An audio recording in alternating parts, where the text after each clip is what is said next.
All right. Hello, everybody, and welcome to the only over 50 discussion of Dungeon Crawler Carl that you will probably find on the internet. I'm guessing. I'm guessing. That does seem like a new achievement. What do you guys think? New achievement? What's your New reward? achievement award. Discounted movie tickets, No, a great possibly. discussion. A great Oh, discussion. Great okay. discussion. So we were talking about Dungeon. I have it on my phone. That's how I listen to the audiobook. And Derry's got her copy there, and Kathy's got her It's a copy. sign. So yeah, this is Dungeon Crawler Carl, book one only. We're going to be discussing. We're going to start spoiler free. If you haven't even read book one, if you're even more of a newbie than I am, then you're safe for a little while. Eventually, we are going to move on to spoilers for book one only because I've only listened to the first book, whereas my kids here are basically current for the series. We have one expert as well in Lit RPG who is going to give us a little bit of help, and that is Brian.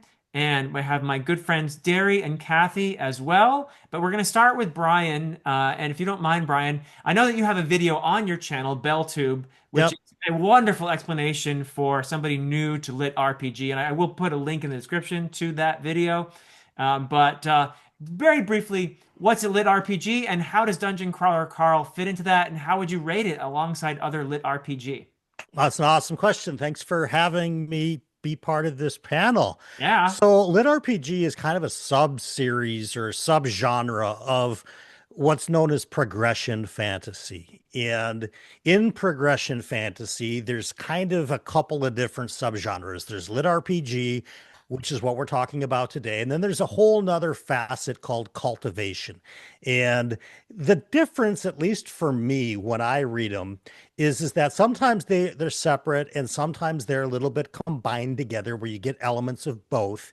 In this particular case, it's almost like, well, lit RPG literally stands for a literary role-playing game. Yeah. So if you think about a tabletop, game that you may have heard of, Dungeons and Dragons being, the obvious one that everybody's heard of, it's a literary form of that, where you've got elements that you might find if you were sitting down with friends to play a game, where you're maybe going to progress your abilities somehow. You're going to develop your character somehow.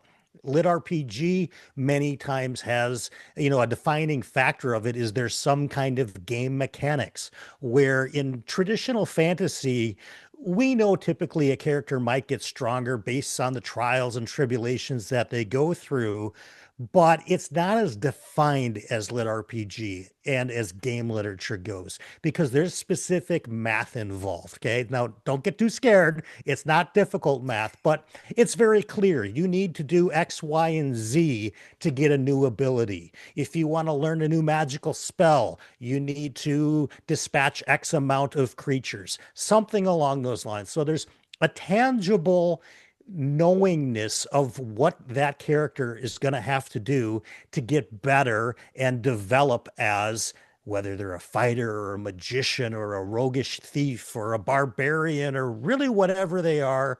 We have an understanding. Another important part of lit RPG and progression fantasy as a whole is the concept of finding loot and items, where that is not so much a thing in epic fantasy. I've read all the big epics, and yeah, they may run across a cool treasure, and maybe occasionally you'll find a magic ring, a la, The Hobbit, okay? But that is every chapter of lit RPG. They're looking for new loot. Maybe there's a sword that's sentient in some degree. Maybe there's a magical hat that empowers somebody to be stronger than they otherwise would be. So loot is a huge part of lit RPG as a whole and progression fantasy. And I think it is so because so many people like it. When you play Dungeons and Dragons Yeah. and you beat the enemy, you want to know, what did we get? Well, we got experience. And so maybe that gives us some new abilities. But what did that dragon have in its treasure hoard that now we can have and use, on our continuing journey? Loot is a huge part about it. And I'll just kind of say as a wrap up of this, there's varying degrees of the mechanics, and the term that we use in the genre is crunchiness. Okay. So crunchiness means how statistics driven is the book. Oh. And to give you an idea, Dungeon Crawler Carl is on the very low, low, low end of crunchiness. As a matter of fact, if you are reading the book, sight reading it, or if you're listening on audio, you don't even really need to pay attention to the numbers at all to understand the story. The story is that good because Matt Denneman as an author has really focused more on the characters and on the story than the crunchy numbers of a Mm. tabletop game, right? Other lit RPG authors are very much more into the mechanics of it all. And did you roll a 16 and miss, or did you roll a 17 and hit? And the more that becomes important in a story, the higher that level of crunchiness goes up. And what I have found is that amongst fantasy readers as a whole, pretty much everybody that I know that has been exposed to Dungeon Crawler Carl has gravitated to it because of the themes and the characters and the overall story. Oh, yeah. Some people will also enjoy other lit RPG as they kind of develop a sense of admiration for some of those game mechanics, and some will not. Sometimes it doesn't cross over at all. For some people, Dungeon Crawler Carl is the only lit RPG book they're going to like because it is so low on that crunchy scale that that part doesn't really matter. But I would encourage anybody, even if you're reading this and even if you think that you wouldn't like a little bit more game mechanic stuff, to give it a try because some authors do it exceptionally well and it adds to the story rather than being, just kind of this weird role-playing game. And I will say also, and I know I'm kind of talking and talking, a lot of people will compare lit RPG to a video game. And that is really only because in many of the original lit RPG stories, there's a situation where a person from Earth gets transported inside a video game. Mm. And the kinds of things that you would pick up, like for a quest to do in a video game, that person now has to do. But that was really kind of early on. And now there's all kinds of lit RPG that doesn't really involve that type of a scenario. So if you're watching and you've never read any lit RPG before, it's not necessarily like playing a video game. Certainly Dungeon Crawler Carl, there's no video game like Dungeon Crawler Carl. So Yeah. yeah, that's my the initial 2 cents on lit RPG. I hope I didn't overstay my explanation. Welcome. Oh, that was great. Thank you so much. Very much appreciated. I had never heard that. I mean, I may have heard it from you before, crunchiness, but I it's hadn't. But it's it makes sense. valuable. Yeah, Mm. good. So, And Derry, that's the thing. Reading them, you don't have to crunch the numbers yourself. yes, exactly, exactly. There's no math Yeah, involved. who wants to get out their little calculator and try to work Yeah, things out? I'm Exactly. telling you, you'd be surprised. There are people Mhm. that live for that side and they don't care about the story at all, but they're so Ah, into what author came up with the coolest game mechanic system. And that's their draw to the book. yeah, So, yeah, yeah. I can see that actually because it's like the games that are available. There are such a wide variety. Some Yeah. people are drawn to one kind of game and others will be drawn to other yeah. things. Mhm. But yeah, I mean, personally, I like mathematics. It was my favorite subject at school, but Oh, wow. I'm not looking to crunch numbers. I have to admit. No, when I'm reading, I just want to enjoy the story. Mm. Yeah. Yeah, yeah. I think that we three are in the same boat on that. But I want to get Derry's story, and then we'll get to you, Kathy, in terms of what this series has meant for you, and just your overall assessment of it in a non-spoiler way before we do dive into spoilers. I know that you're both really enthusiastic about it, and I found so many great things in just the first book that I'm excited to continue. And Brian mentioned that it's a story first kind of thing. The characters are highly developed. I've got to agree with all of that. And the themes in here, I hope that the series continues to really get into these themes. There's some really interesting things going on with entertainment and AI and the just the broader, I think, a cultural critique that is embedded in this really interesting, fun, goofy story. So, Yeah. Derri, what does this series mean to you? Why do you love it so much? Well, for me, I was surprised because we all know we're all on BookTube. It just exploded, and suddenly everybody was reading it, and I was like, it can't be that good. The only other time I've thought that is when Harry Potter was being published, and there were queues around blocks for people to buy the new Harry Potter book, and it can't be that good. It's going to be there tomorrow. People, calm down. And then I immediately caught myself and thought, you don't know, you haven't read it. You should read it, and then you'll know. And I've done that for Dungeon Crawler Carl. And I was so surprised by how much fun I had listening to this completely madcap character and the shenanigans that happen that I immediately bought all of the rest of the audiobooks. I was like, oh, I'm in. And I listened to all of them pretty much on repeat from August of last year until about March. I was so surprised and taken because I read Realm of the Eldlings. This is very different. Yeah, totally. Realm of the Eldlings is much more serious, right? Oh, yes. Depressing. A lot of people have been known to call it. So for me to find this much joy in this series came out of nowhere for me. But I found it to be just as satisfying in terms of character and theme work, and to tell anybody that these two series are comparable in those areas shocks everybody I tell. Yeah, yeah. Because they're so tonally different. Everything about the series is different. So to share those strengths is surreal to me. Yeah. But they do, and I love it. It's wonderful. Just so excited. And you are listening to the audiobooks, and I know Kathi as well is an audiobook listener, and I did it via audiobook. And I think we can all agree that Jeff Hayes is enormously, prodigiously talented as an I did eyeball them all between November and January because the 7th book came out before the audio.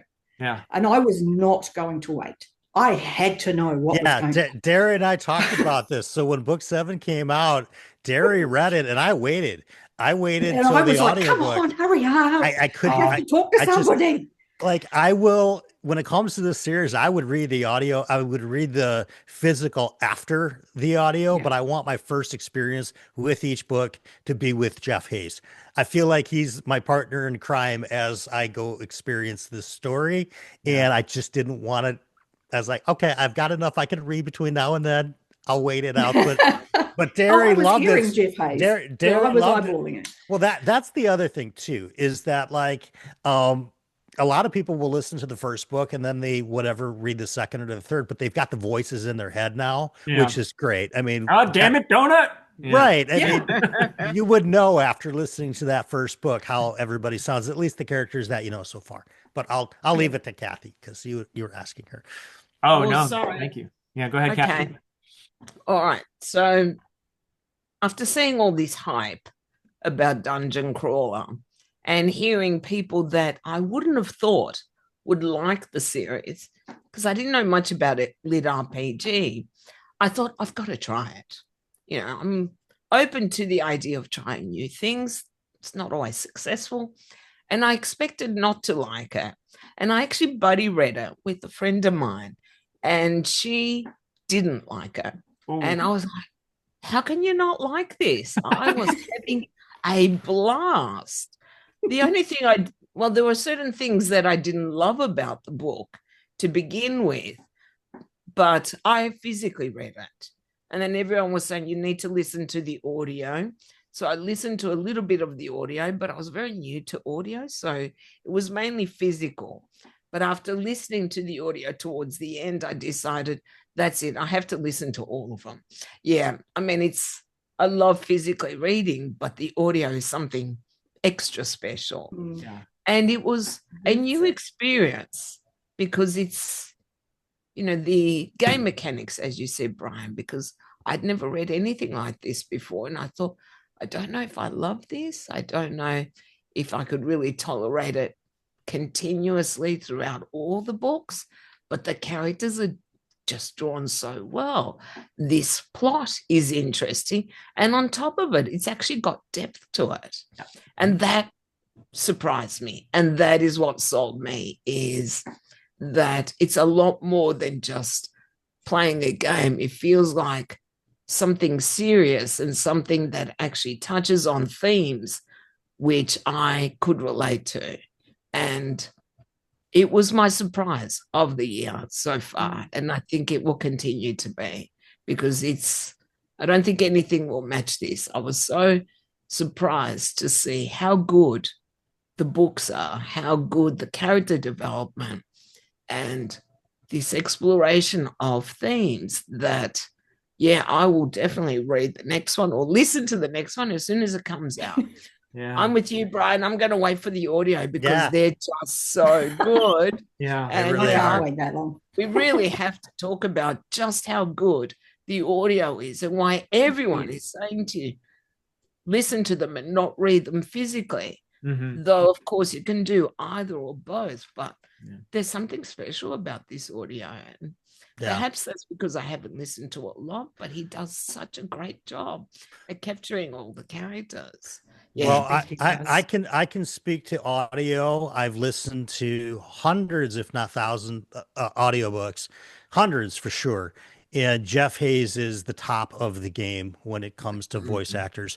There are a few that get mentioned quite often, Stephen Pacey being one of them. I think, Philip, you had just re-listened to the First Law series.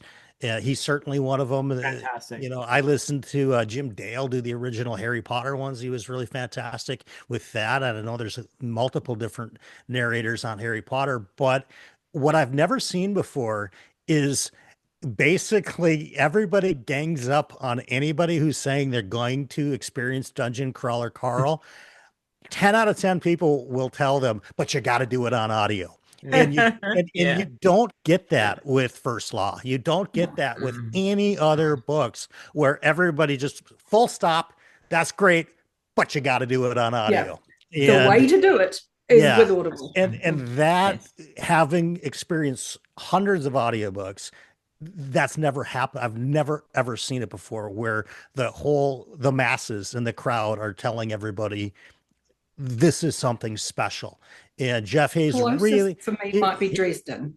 Yeah, I mean, Dresden James gets a lot Marsters. of the audio's really good. Try that. Yeah, But never to the exclusion of eyeballing. No. Right. But Dungeon Crawler, if you never eyeball these books, you have to listen to them. Yeah. You just have to listen to them. I do want to agree with both Kathi and Derri, or just like we're in solidarity here when it comes to. I'm not a lit RPG reader. I've tried a couple before Dungeon Crawler Carl, and I bounced pretty hard off of them, even though one of them was actually really well written. I could recognize that, but I was like, what? What is all this leveling stuff? And I even played D&D back in the day, so I kind of knew what the essence of it was, but I was like, I don't know if this mixes for me so well, and I just thought, nah, not for me. And then I read this or listened to this, and one of the things I really admired is how Dinneman uses the leveling up stuff as part of the narrative and part of the character building and part of the social commentary itself. Like it's blended into all that in a way that I don't know if that's typical for lit RPG, but my guess is it's not, that this stuff is actually part of the character work, part of the social commentary. Brian, do you think that it's a little unusual in that sense? It's better than most lit RPG when it comes to story and theme and character, because I mean, frankly, I just think he's on the top of the leaderboard, so to speak, when it comes to authors in lit RPG. He understands that it has to have a lot of different elements. So yes, there are other lit RPG series that I like. Dungeon Crawler Carl happens to be my personal favorite one, but there's others that I hold in high regard, some of which, Philip, I would say you would like, some I would say you absolutely would not like. But Dinneman is really, really good at using the lit RPG method of storytelling, much like a manga. If you look at One Piece, can tell a great story, but if you've never read any manga before, you go, why am I reading a Japanese comic book? And is there anything really for me in this?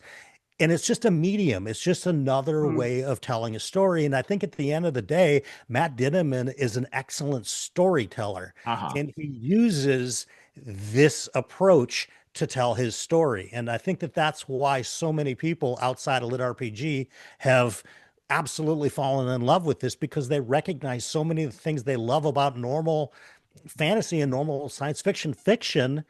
They recognize that here.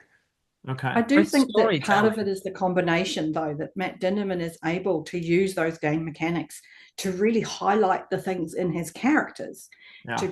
and really sort of shine a spotlight and go, this person's really empathetic, so we're going to have them be a healer, and we're going to really, really lean into those tropes within that character. And so it's part of the story. The game mechanics really strengthens the character work. And it feels really organic to the point where you really don't notice it so much. Yeah. When I did eyeball them, it surprised me how often I was getting statistics, because I didn't notice when I was reading, because it felt organic. It was like, yeah, that's relevant to what's happening right now. Yeah. So it was odd, because it goes into different formatting when you're eyeballing, and you're getting a stat readout. And it surprised me how much there was, even though, as you say, it's on the low end. That it was there at all during some of these sections surprised me. So I think there's a lot. Done a really good job there. I think there's a lot more statistics and achievements and all of that in the first book than future books. I found the first one had quite a bit that even I got a little tired of it at times. But when I read the next book, I noticed there was a lot less of that. And it seems to be dropping off more and more as I progress through the books, or I don't notice them. That's also possible. You're not noticing it. Yeah, you get used to it. They don't feel intrusive. They don't when you're listening, because it is so well kind of integrated into the story that you're into, and you're in it. And Philip, when you asked me about how it compares to other LitRPG, I would submit that Matt Dinneman is just a really funny guy. Much like if you're a fan of The First Law, Joe Abercrombie is just a really funny guy. And they use their mediums, they use their humor to build story, and not everybody has that sense of humor. And so a lot of the LitRPG, when there's new achievements, they're more like traditional types of achievements, which might not interest per se a fantasy reader. But in this series, it does, because those new achievements are generally hilarious. So they add to the story. And what's in those loot boxes, whether it be a toe ring or some tattoo or whatever, that's where he's expressing so much of his humor, kind of like Abercrombie does in First Law. So I think that even though there's, very typical LitRPG tropes and mechanics and all that stuff in here, they're always done with the Dinneman flavor. And I think that's why it becomes a fun thing for people than an onerous thing for people. Yeah. Well, I feel like he takes that opportunity to throw a joke in every time, and it is so brilliant because it always catches me by surprise. Well, I love it most when he's razzing poor Carl. The AI with no pants. Yeah. But we have to get into spoilers now, I think, in order to talk more about that. So I think it is time to warn anyone who has not read the first book only, for the spoilers for Dungeon Crawl Carl, number 1. And this is your signal to go listen to Jeff Hayes narrate it, because you will have a fantastic time. But we are going to talk spoilers now, and I have to say that I knew I was going to love this as soon as Donut used Mordecai's mother's ashes for kitty litter. Yes. That was the moment when I knew, I'm gonna love this. For I me, it was when she was talking. when And she Donut started starts talking. talking. Yeah, Okay, I thought, right when she okay, let I'm in. sold already because I love animals anyway. And Yeah. having Yeah. a talking animal companion, I thought this is going to be hilarious. I Yeah. mean, Well, let's she be got me honest, when the she very snuck first in. scene, I was like, but also the it's like, very oh, first scene where you yeah, have a man who is what, 6'4" or something Yeah. in big boy. his boxes with hearts and pink Crocs and a leather Yeah, jacket is going outside to rescue this fluffy Persian. Yeah, Yeah. I yeah, was like, okay, I already like this man because look at what he's doing in the middle of a snowstorm or in the Exactly. snow. yeah. And Middle of then a, it just built on this. Yeah. Yeah. I think though the humor isn't going to appeal to everyone, there are no. some crass It does get a moments. bit crass. It does get a bit, Yes. But Kathy, But you that's hit on also something. deliberate. You yeah, hit on very something really much. important I want to talk about, which is Carl's humanity. And that is Yes. something that you're so right. It's established from the get-go. Here he is trying to save his cat, and sounds like kind of a big doofus, but he really has a good heart. And Yeah. we repeatedly see this throughout the book. Like this is a main part. Like he is resisting a lot of what's going on in this ruthless game. It's entertainment. People are dying left and right, and he Yeah. feels terrible about this role he's being forced to play. And he does things that could be perceived as stupid because he's helping other people, like when they run into the people from the nursing home. You know, Oh, Yeah, a smart player would have just abandoned or even used them as fodder, exactly. to gain experience, but he helps them. And you see I this love repeatedly. that. Yeah, yeah. He So, won me as a character yeah, really early when he said, I am not an asshole. yes. And it wasn't so much and I don't think I'm an asshole. It was a decision. He'd clearly made a decision at some point in his life that I don't want to be identified as an asshole. Yeah, And that informed so much of his character to me immediately. And everything he does from that point on becomes completely in character and believable. He yeah, refuses to do the thing that would tag him with that. And it becomes this stubborn, this is the ground I'm holding, and I'm going to hold it.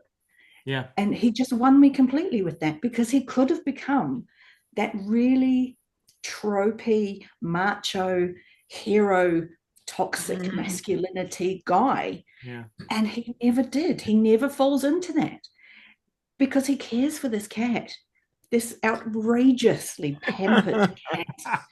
And she has her moments where you're like, nobody could like you. You're awful.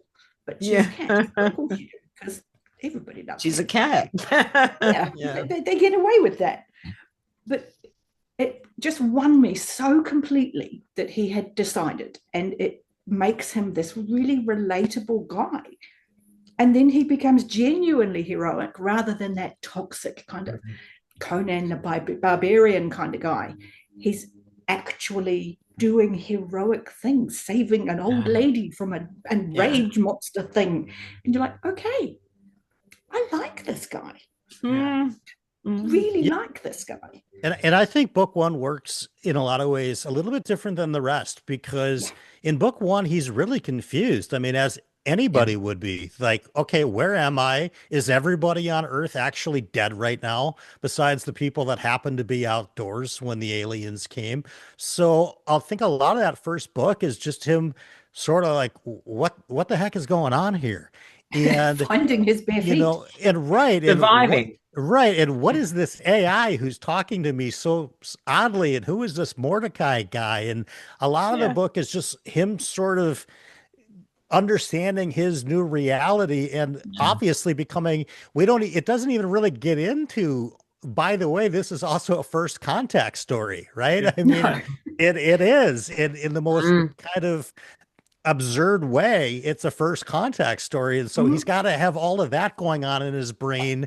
Everybody's dead. I'm in a dungeon. My girlfriend's cat talks.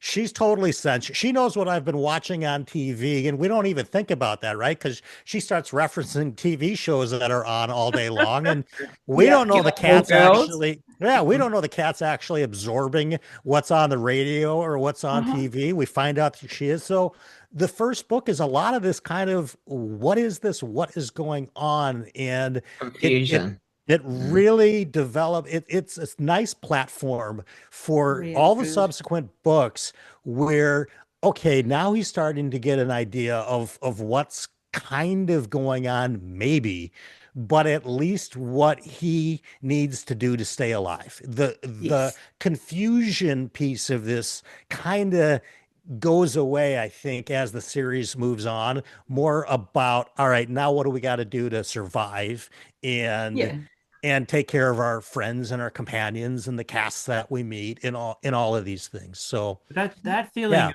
being this lost cog in the wheel in this vast system that is basically geared around entertainment in a very cruel and inhumane way.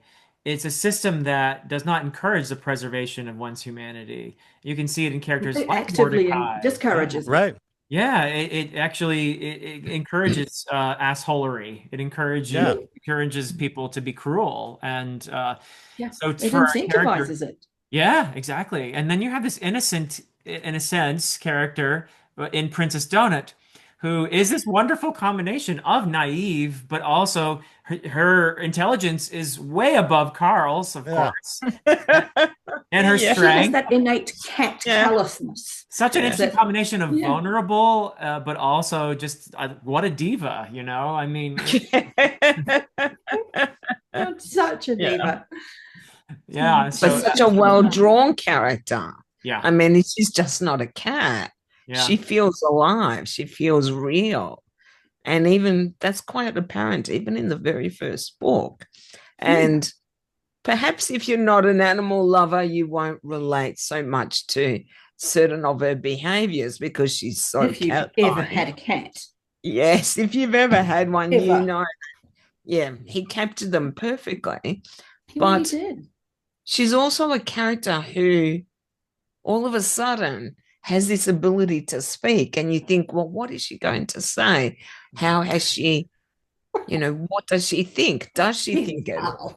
And you realize she's a lot more than just a cat. She's also, I think, Carl's lack of filter. She has no filter, Donut. She says whatever she likes. So perhaps she is allowed to voice some of the worst in humanity, and we forgive her because she's a cat.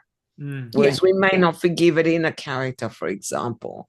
But this is a world where, he has been plunged into, where he is fighting for his life every single moment. It's something that really hit me hard when I realized that the whole world has gone and that he is confused and he doesn't know what's going on. And all of a sudden, he is fighting for his life, having to come to terms with the fact that the world is gone. It's a major thing for any character to have to deal with. And the It's a interesting major thing, trauma. one of the ways he deals with it is he refuses to play along. So he Yes. figures out how to get He's rid a of stubborn the rage sod. elemental, for example, which everyone thought he was dead, right? But he figured out how to essentially ditch the rage elemental. He refuses to play along when he's on that television Shows. that show With the for maestro. With pork Odette. boy for pork boy. For Poke Boy. I Yeah. can't remember which Oh, there's the talk show Maestro. with the Yeah. hostess who's like Odette. yes, Odette. yeah, Yeah. Odette. But then there's the one where he goes on the one for the 12-year-olds who Yeah. all Yeah. blood and That was a gore. good Rated master. a party, and you get this competition right, and we'll save them. And if you get it Yep. wrong, well, we're going to leave them to But die. Carl's like, no, I'm gonna save those people, and I'm gonna mess with your stupid show, and he refuses to play by their rules, and that's how he's preserving his humanity in the midst of all of this, Yeah. So he's But a I do man. agree with Kathy. I mean, Dinnerman does an amazing job, I think, in the very first scene that we see with Mordecai. Carl's arrived at the dungeon. He's in the middle of his first fight with goblins. Yeah. And he finally manages to access something that could help him. And the guy in there is like, I'm not allowed to let you in. You're fighting a thing. No. And the panic and the I need help that you hear, Jeff Hayes, seriously amazing. But you hear the panic. You feel that sense of urgency. Is I don't know what's happening. Help. And that comes across so loudly that I think up until that point, you're kind of like, this is weird, this is strange. We've seen everything collapse. We've seen a woman's head on the sidewalk. It's like, okay, it's happening, it's real. But it hasn't actually clicked that, no, he now has to fight, possibly every minute of every day, literally, until one of them gets him. And you finally see it in that scene when there's a suggestion of, a haven of safety. He can't get in. Why not? Yeah. What do I need to do? How do I do this? Yeah. And I loved that scene because it made you sort of stop for a second and go, yeah, I would panic there too. Yeah. Because, that's scary. I also would submit that I think Matt Dinneman gave us such a great path to a backstory and a guide into Donut's sensibilities, because she's not just a house cat. She's a champion show cat. So champion. that automatically gives him as an author so much more to work with, because it's not just to sit around the house cat. She's one. She's a competitor. She's a competitor. She's always number one. And that whole sensibility of being the champion follows her throughout the whole series. And it's just such a decision that he made that it gives such extra life to her as a character. It reinforces that diva behavior. Absolutely. That every cat has. Absolutely. And by making her this show cat. But it also gives her an insight into, this is a competition. This isn't just about living and dying. It's also a competition, and we have to win. Right. We need to get, we've got a bigger objective sponsors. Here. And, we have to make friends, and we've got to have alliances, and we've got to have people on our side. And she's able to really tap into that callous, cattish nature that cats have. And she's like, no, this is just what we need to do. Find a way. At the same time, we're going to kill them with style. We do see her vulnerable side too, where there's a point where she admits, Carl, I need you. I can't do this alone. And there's that genuine bond there that she has formed a connection. And she keeps reminding him of his ex-girlfriend's other boyfriends who kept visiting while he was at the gym. She's a cat. She's callous. Yeah. But she does need him. And specifically him, not just any human, but Carl. And she does have that little bit of vulnerability there, which I do like. We also have other humans in this that we get to see who take a very different path. And I'm thinking of the couple whose daughter ends up dying partly because of Carl, but also her own mother ends up killing her. Because the girl refuses to go along with their rather vicious taken tough path. I'm not going to kill people. Yeah, the daughter is wiser than the parents in this case, but it was a chilling moment when we realized that Carl was partially responsible. He left the explosive, and it did have a role in the daughter. He wasn't, ultimately it was the mother who finished her off, but it was still it was a coup de grace. That was chilling. It was chilling. Wasn't that though after we found out that Maggie and Frank, I think that's who they are, had killer.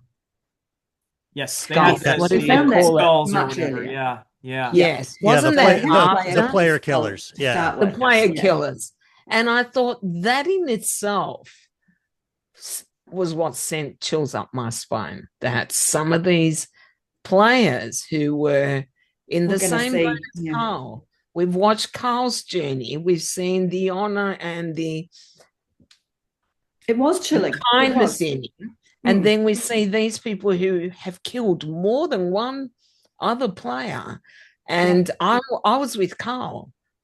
Why are you killing even never occurred to me? You don't kill your own. That was really and you see it when Carl comes across the elderly folk from Meadowlark, where he's like, I'm going back and changing all those signs. We don't want you attracting more people. We don't know who they are. Yeah. You could well be a rich loot field for them. So no, we don't do that. We don't point big arrows at ourselves and go, come here. Yeah, come and find me. Yeah. But the is that a weakness or a strength? We've had to think about that. Is that a weakness or a strength of Carl's that he shows this humanitarian streak in him? That It's a ultimately, strength. yeah, you Hell could no, just say, it's not a weakness. I would See, never I don't think consider that it's a a question of is it weakness. strength or not. It's a It's a question good of question, though. yeah, is he remaining true to who he is to start with? hmm, And sadists or people who perhaps have always looked for opportunities to be unpleasant people, they're not deviating from who they are. And Carl coming into the dungeon and not deviating from who he is, which is not an asshole, that's a strength. People who have come into the dungeon who are good people and who are very quickly turned into killers of their own kind, those are the people who are wrong. It's the who is letting this situation define them instead of coming in knowing who you are and remaining true to it. Yeah. Because we see so many characters, even just in this first book, with Frank and Maggie, but also the daughter, they've stayed true to who they are. And then we meet these people from Meadowlark. They've stayed true to who they are. yeah. It's when we start meeting, I'm just trying to think what the name of the other one is. It'll come to me. But on the second floor, they meet. Oh, I can't think who it is. Oh, no, it's an NPC. It was the troll. Oh, okay, yeah. There was it's the interaction of the game and the humans. And Donut wins this hands down. She makes friends with them. These are NPCs. Humans are going, I don't need to interact any more than necessary with the NPCs. Donut's out there giving them names. Yeah. You know, I'm going to call you Lorelei. I'm going to call, you know, and in doing that, she creates this pool of not necessarily allies, but people who aren't against her. And that, I think, is where the who's right, who's wrong comes into it, is who is seeing the life, the sentience in these characters where others aren't. Of course, and Donut has that charisma that's off the chart. That's right. I would and also she's say, a cat. Yeah. People love cats anyway. Yeah. I would also Brian? say that when I was thinking about your question, if it's a strength or a weakness of his, of his characters, I think his stubbornness sort of defines him, I think, more than the strength or the weakness, because ultimately he's realizing this is a game about ratings. And this is a universe that is all tuning in to watch a reality show. And everybody is either player killers or whatever. They're all incentivized for ratings. They are given items. They are put in situations to create drama, like a reality show that we would watch. They're put in situations where there's going to be murderous death for the enjoyment of, the watchable universe. And just winding you back there, Brian, because we only find out about the scale of the televised nature of the game. Thank you. Okay. At the very end of book one. Thank you, Derri, for keeping the guardrails. But what I will say is while that we know it's a game, we haven't yet comprehended. Yeah, we haven't gone too far after. Okay, then I'm gonna zip that part up. But I will say that Carl is stubbornly Carl. He's just not going to let that circumstance and the craziness, once he gets out of the confused portion of this, change who he is for good or for bad. He's just going to stay who he is. And that's what I got to be so careful. I don't want to ruin anything. No, you were fine. I didn't feel like there was anything you said spoiler either. Okay, good. I had an idea where he was going with that. Go on, Derri. Go ahead, No, Derri. I was just going to say. Go ahead, Derri. That's it. Zip. Yeah.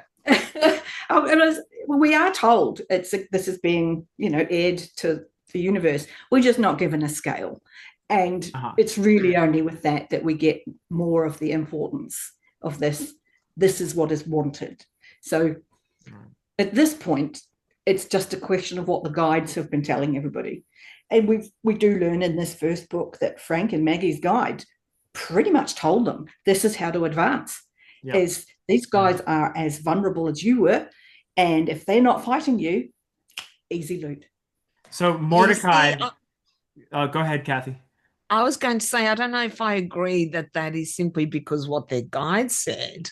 I think it boils down the way Dinnerman described these two particular characters. They were happy to I hear got it. the implication that they were violent, dangerous, unfortunately, police as well, and that they were already very capable of violence, because I don't care what any advice somebody gives you. Ultimately, you make the choice. Do you kill a fellow human or do you not? And when you're seeing numbers, and that is something that I don't know if people are aware, but there are numbers of how much of the population is dying every little while, which in I real time, found this just number keeps dropping. heartbreaking. So then I think there is even less justification for these two or any other person to kill other humans. So I think, like you said, it's who you are will be reflected in your behavior in the dungeon. And there are, of course, some people who find it change you. Yeah, some will be changed, or some will do anything to survive, and others will give up. I think it covers the range of humanity. And I think that's what I really wasn't expecting in this book. I thought you don't expect it. It a comes bit as of such a everything. shock. Yeah. Yeah. You know, it's interesting because Mordecai plays a role, I think, too. Like Carl and Donut were very lucky to have Mordecai as their intermediary or whatever his title is. Guide. Yeah. Guide. And he is a bit of a maverick himself. He's on the very cusp of essentially escaping this horrible trap and being granted almost some at the end of his measure contract. of freedom as a result of being there for so long. And yet he's willing to give there's certain things he can't do or say, and he's clear about that, but he's still giving a lot of like winks to Carl at the same time. You think, okay, here's somebody who's been part of the system who still has a shred of humanity left. That, of course, he's not human, but you know what I mean, right? There's some compassion. An appreciation of life. Yeah, there's some compassion in Mordecai there. Yeah, he's scared to do the right thing, but he also is a little bit, of a rebel at times. So it's good to see. He's very jaded. He's been in the dungeon a long time. And there's a sense of, I've given this advice so many times and I watched these people die, and it's all just, okay, here's the spiel, try not to die. And Carl and Donut do well, and they want to talk to him, and they're like, no, we need help, give us help. And he's like, oh, you're actually going to take my advice? I will give you some good advice then. And it's almost like they've just kind of brushed a bit of dust off him and gone, no, come on, be awake, do the thing. And he's like, I can do some good. There is a purpose to my being here. And being given that purpose and helping Carl and Donut, you see him kind of reinvigorate himself. Even just in this first book of, well, what can I tell them where I'm not breaking rules, but I'm giving them as big of a heads up as I can for what's coming. And it's really charming to watch. It's also in his interest that they do well, because that helps him. But it does. The further they go, the quicker his contract is over. And I really think that, I mean, just in knowing the kinds of themes that Philip gravitates to. Now we know this because we're current in the series. I suspect this is going to end up to be a really highly regarded series for Philip, because I do too. The theme stuff only grows. Wow. It only gets deeper. It only gets more expansive. It only gets more poignant to many things of the day. It's not a heavy-handed author that is just telling you their worldview. That it's not like that at all, but it does offer us the opportunity to think about our own selves and the themes that are built into this book. But you could only get so much in that first volume, in that first book, because we're introducing this whole new world. And that's a really common thing in LitRPG, to circle back to that, is that a lot of book ones are Set kind of ups. stranger in a strange land. What the hell has just happened to me? Why are there elves here? What is, just all of this What is an kind of, ergodosa? Yeah. right. So a lot of the big theme stuff, a lot of the huge moments, a lot of the character arc stuff, that's all in Philip's future as he Yes. continues Love it. down this path. Yes. And just knowing the kinds of books and series that you like, I think you're gonna fall in love Yeah. with this series. I'm I do actually too. mostly just interested to see if Carl gets pants. I can't spoil that. I won't Yeah, we spoil can't that. spoil We can't that. spoil that. Yeah. There's even Mm. character names that I can't spoil for you because Yeah. I don't want to ruin Yeah. your laugh out loud moments when you hear Jeff Hayes introduce some new characters and you're shaking your head going, did Dinneman really name a character that? I So mean, I love how the AI and whoever is behind the The scenes, AI. they're totally making fun of poor Carl, and they're of course it's a show too, so Yeah. they give him the orc guy, pork boy Yeah, gets him I'm Yeah. shoes really that are looking essentially forward. useless because Yeah, he would lose all of his abilities in his feet if he wears those shoes. yeah. And of course, he can't get pants anywhere. He'll never get a pair of trousers. Yeah. And knowing what's coming, as Brian says, and like for myself, just the sheer surprise at how much I've loved these books, given that I usually read Hob. Mm. I know that there are things coming that for you to really sink your teeth into Yeah. in terms of the theme work and the characters. And yet there's also so much in it that you're just going to laugh uproariously at for the sheer scale of silliness. And that lifts it so much from, as Brian said, you're not being hit over the head with an opinion about how things should be. Yeah. You're being entertained enormously with a fabulous story that is also just happens to be saying some really important things and asking some very important questions about really relevant things today. Yeah. Yes. And it's so, Yes. I'm really looking forward to as you come further through the series, because those discussions are going to be top notch.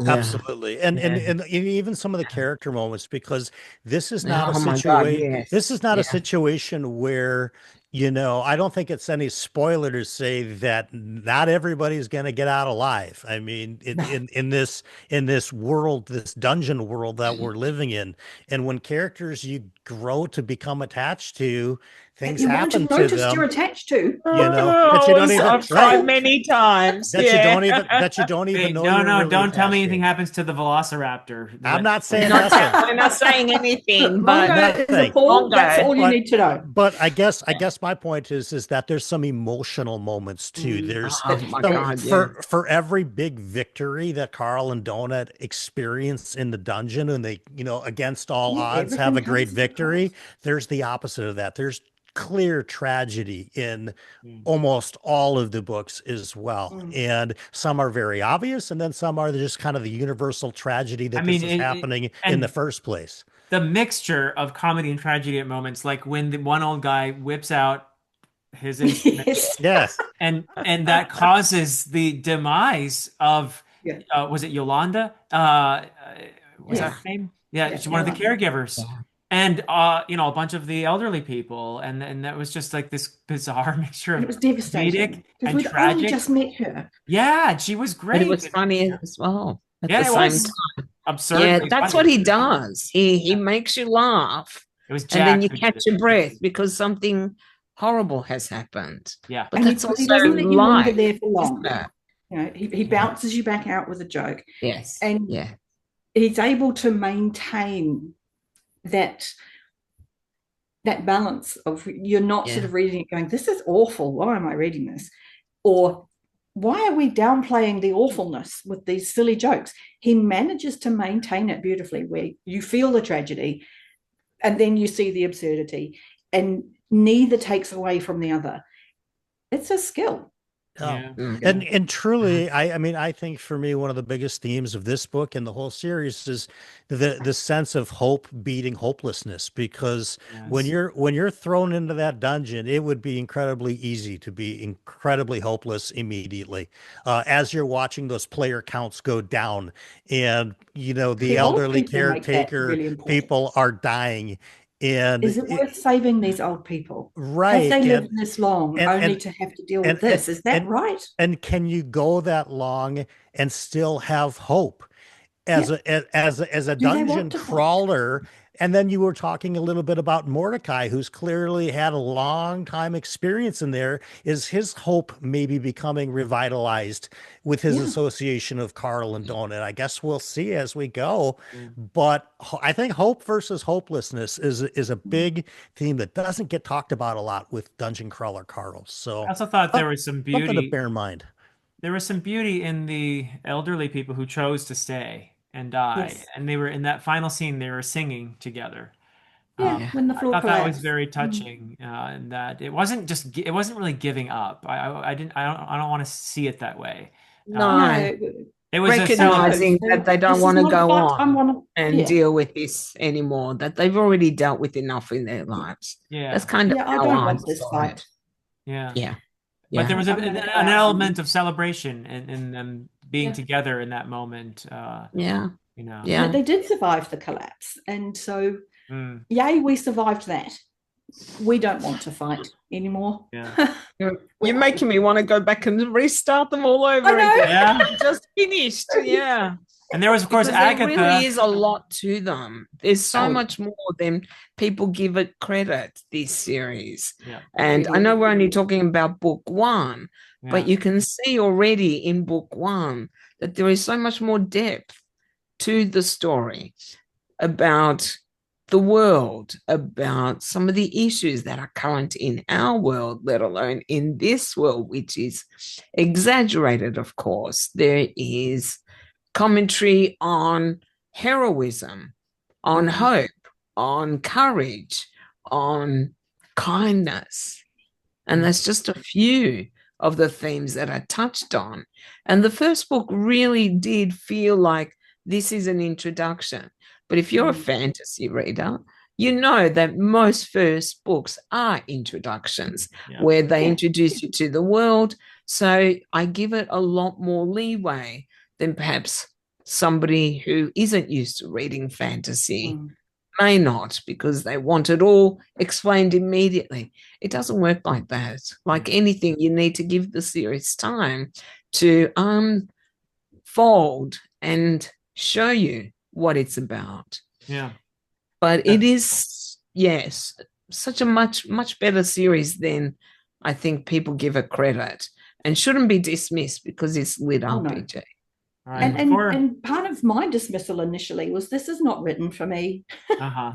I'm in my 50s. I am not the target audience for this series. I think we So are. and yet I'm In reading it and I'm some thinking, ways. but this is so great.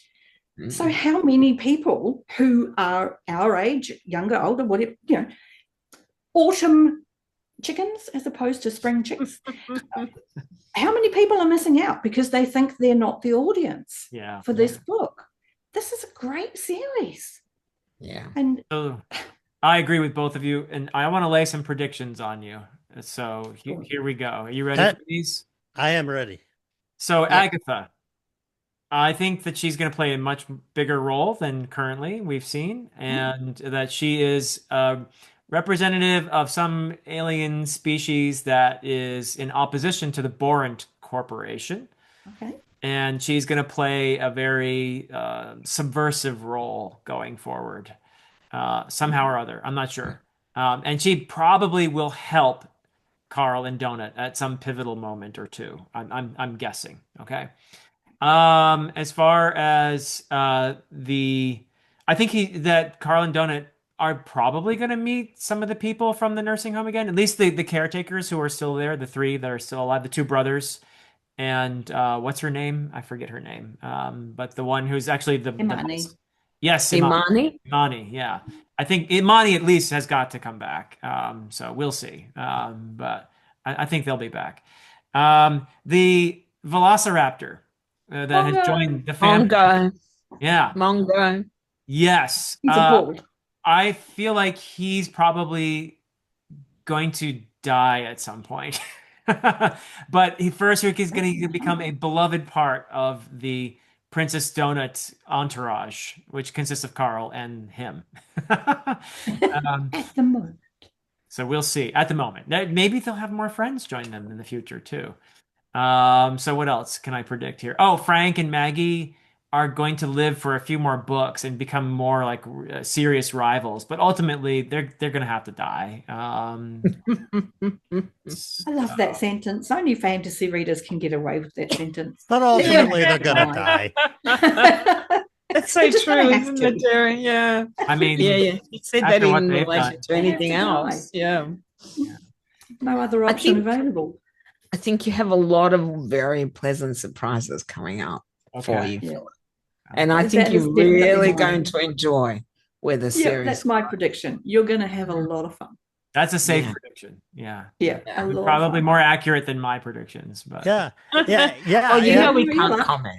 Yeah. Yeah, we can't comment on any of your predictions because we Yeah. don't want to spoil it for you. That's right. that's right. But I don't know anybody on BookTube who picks up on theme work in books better than Philip does.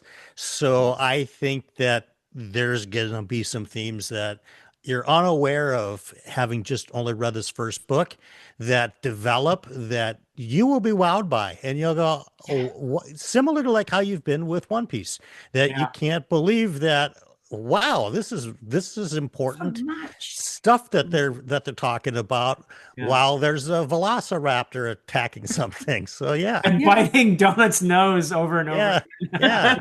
again. Mongo. Yes, quite. Yeah, there is. I mean, the themes, though, is not what everyone wants in a book. Some No, people it's just not. want entertainment. Mhm. Some people just want some fun or great character work. The themes are usually interwoven with great character work. But regardless of what you're looking for in a series, You're going to find because it. there is such great character work, you will see that develop throughout the series because there is so many themes that the books touch on. I think not giving it a chance because it's lit RPG or because there are all these achievements and You're missing rewards. out. Yes, I think just give it a chance. It may not work for every reader, and it won't, but it has a lot more depth to it than you'd think. And yet it can at times, and I wanted to talk about this, it can be crass. Oh, Let's very. Yeah. Very. It can be crass. And that also is something that is going to put off some readers. Mhm. Yeah. But But like everything else, it's there for a Yeah. reason. It wants to really push a point. Pay attention to this bit. Yes, I know I'm offending you as an author, but maybe Yeah. I'm doing it for a reason. Oh, I know he's doing it for a Yeah. reason, but even that's- so, some that's- people are not yeah. willing to accept some No, of they're that. not going to. Yeah. Yeah, they won't like it at all. Yeah. We may not be in an 18 level dungeon, but I do feel that a lot of what's happening in the story is relevant to how people comport themselves in our world, particularly online, really, Oh. but in the world of AI and just internet and everything else, and how people behave online and in Mhm. online communities, but just in a world where it feels like a lot of the time a lot of people confuse entertainment with meaning, and that Yes. is the only meaning that it feels like many people are rushing after, and they're missing some of the more big things, the more important things, the humanity. If the only thing you live for is to be entertained all the time, you're going won't to be be finished. missing some of the big important stuff in life. Yeah. And that's where I feel like this has such heart to it because it It is does. actually an affirmation of humanity in the midst of this really difficult, crazy, bizarre, Horrific. horrific environment. Yeah. Horrific. Yeah. Let's It's not an alien forget. invasion. Yeah. Yeah, it It's is awful. horrific. Yeah. We're often reminded, and especially in the first book, that this is the destruction of this world. Yeah. That there Billions is of a people very have small died. handful that are left compared to the And they're still population. dying. This is a devastating, catastrophic event Yeah, that this has could well be occurred. the very last moment The of end of mankind. humanity. Yeah, Yeah. it is really, beyond just, oh, poor Carl has to, fight for his life. No, everyone has Every to fight single for his remaining Kind of life. human. humbling too, because you realize that Humbling. this world was Oh, seeded I'd be dead on day one. with us for the purpose of this game, right? Like it kind of trivializes Yeah. our entire existence, right? Yeah. Yeah, yeah.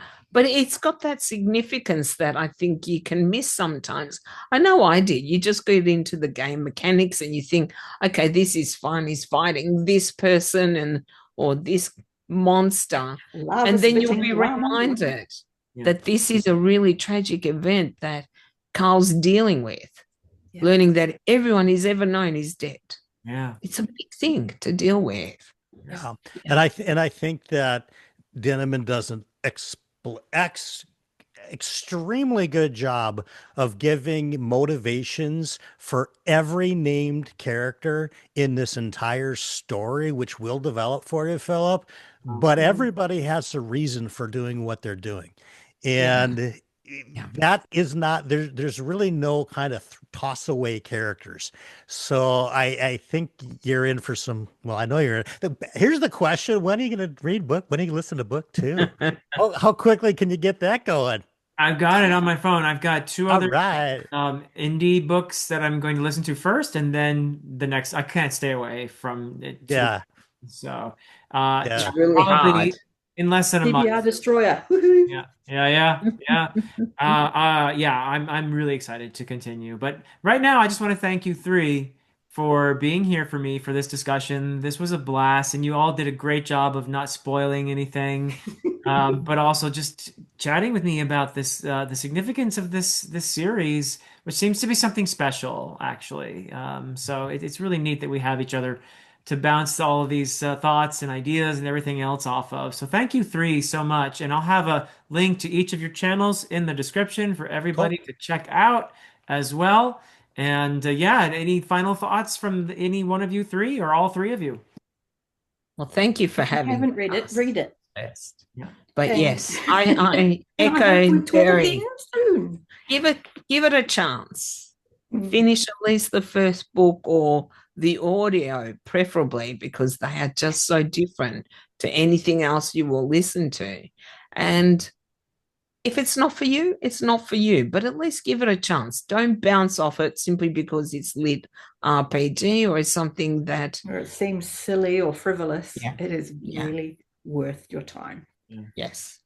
Yeah, I agree with Kathy. I think I said it in my Lit RPG explanation video to suggest that people not poo-poo Lit RPG just because they don't know what it is or they think they know what it is, because a lot of literary fiction readers who never read fantasy, when we say we read books about wizards and dragons and elves and dwarves, they poo-poo that. And Mhm. our response is, well, you don't know what you're missing. If that's really what you think this is, just about fire breathing dragons, it's much, much more than that. Yeah. And so it goes with Dungeon Crawler Carl for sure. And it is, in my opinion, the best entry point for Lit RPG. I'm really glad, even though you had a couple of random experiences, Philip, with the genre, I'm really glad that this landed, for you as well as that it did, because it's a top 10 series for me, and I've read a lot of books, so Yeah. I Not I just know you're top gonna love 10 it. Lit RPG, top 10 period. This is top 10 period for me, and we're talking about too. A Song of Ice and Fire, we're talking about Realm of the Elderlings, we're talking about Malazan. That's Oh, how my top 10. high of Mm. an esteem I have of this series, because it does things different than all of those other ones that I just named.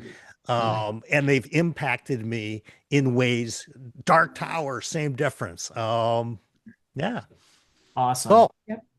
All right. Well, thank you all so much. Thank you everybody for watching. And that's it from us for now. Till next time.